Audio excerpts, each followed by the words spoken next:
Assalamualaikum warahmatullahi wabarakatuh. Perkenalkan, saya Mutiara Islamiyah Ratmojo, NIM H2419934. Di sini saya akan melaporkan tugas besar akuntansi manajemen terkait dengan perhitungan HPP UMKM. Di sini saya mengambil UMKM yang bernama Donat Engkung yang beralamat di Sukamaju, Tanjung Waras, Natar, Lampung Selatan.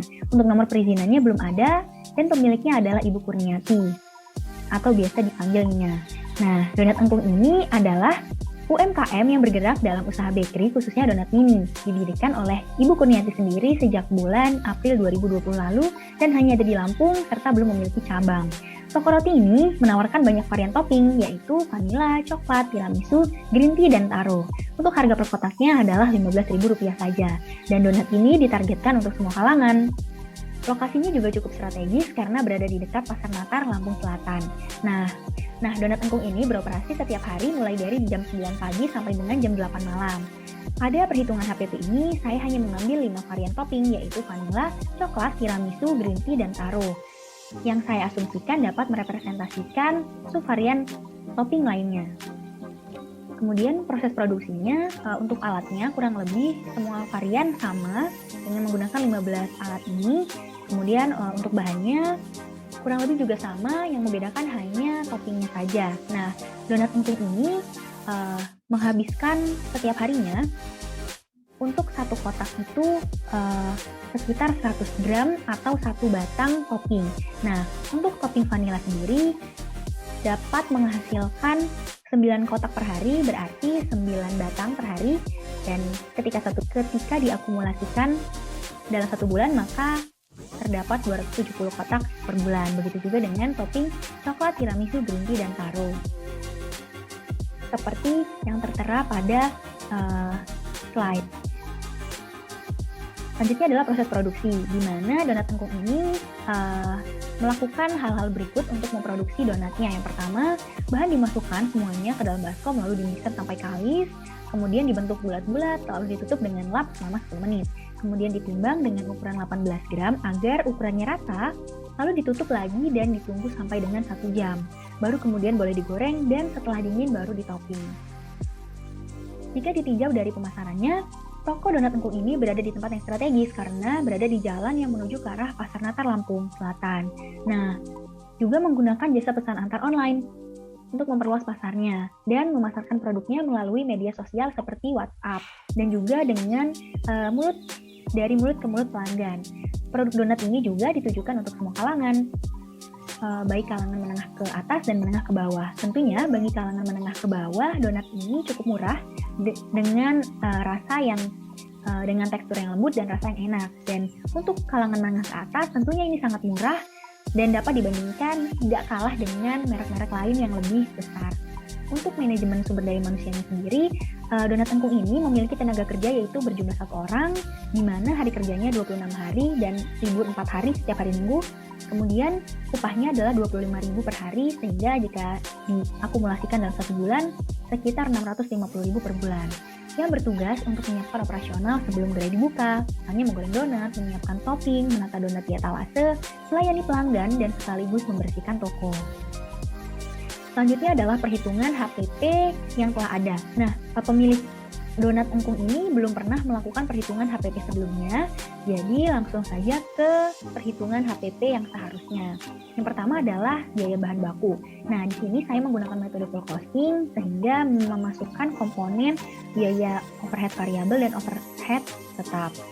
Nah, yang pertama adalah biaya bahan baku donat vanila seperti yang tertera pada slide di tabel berikut, yaitu menghabiskan biaya sekitar Rp3.404.916, kemudian untuk coklat Rp3.663.240, untuk tiramisu Rp3.277.700, untuk green tea Rp2.562.160, dan untuk taro Rp2.305.944 perak.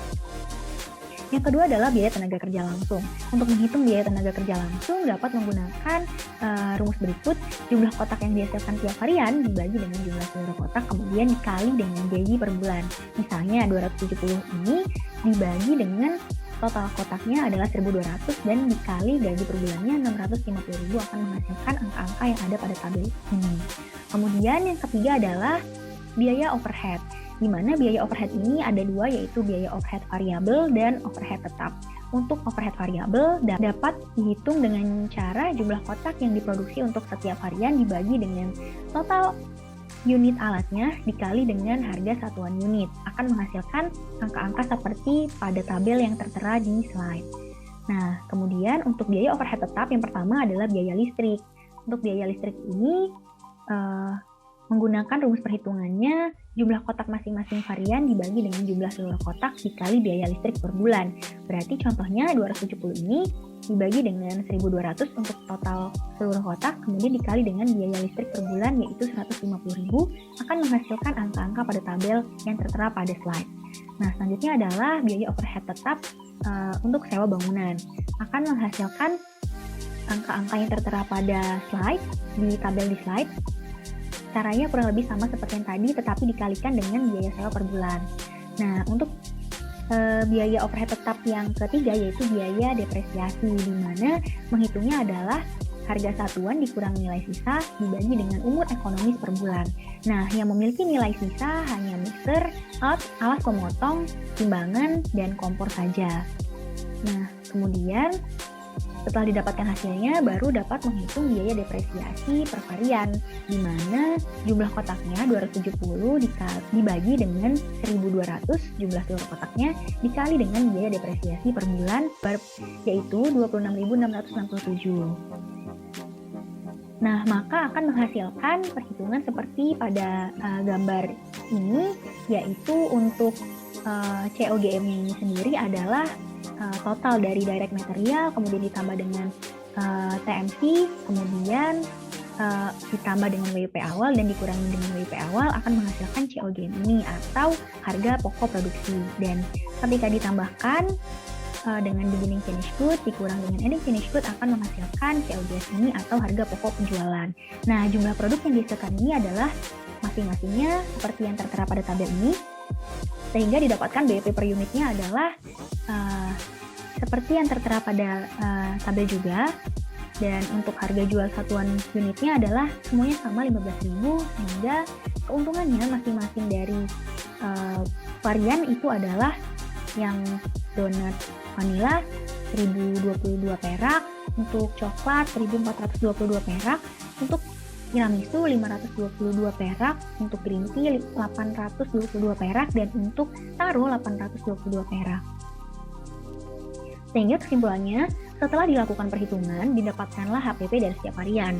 Semua varian topping harga jualnya sudah berada di atas HPP.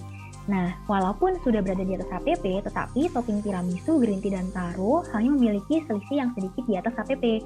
Seperti pada tabel ini, untuk BEP per unitnya itu adalah 14.478 dan dijual hanya 15.000, sehingga selisihnya sangat sedikit. Begitu juga dengan green tea dan taro.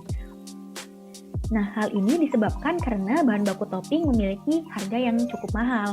Oleh karena itu, alternatif yang dapat dilakukan oleh Donat Engkung adalah mencari pemasok topping dengan harga yang lebih murah, sehingga selisih harga jualnya menjadi lebih banyak dibandingkan dengan di atas HPP-nya. Sekian dari saya, mohon maaf bila terdapat kesalahan.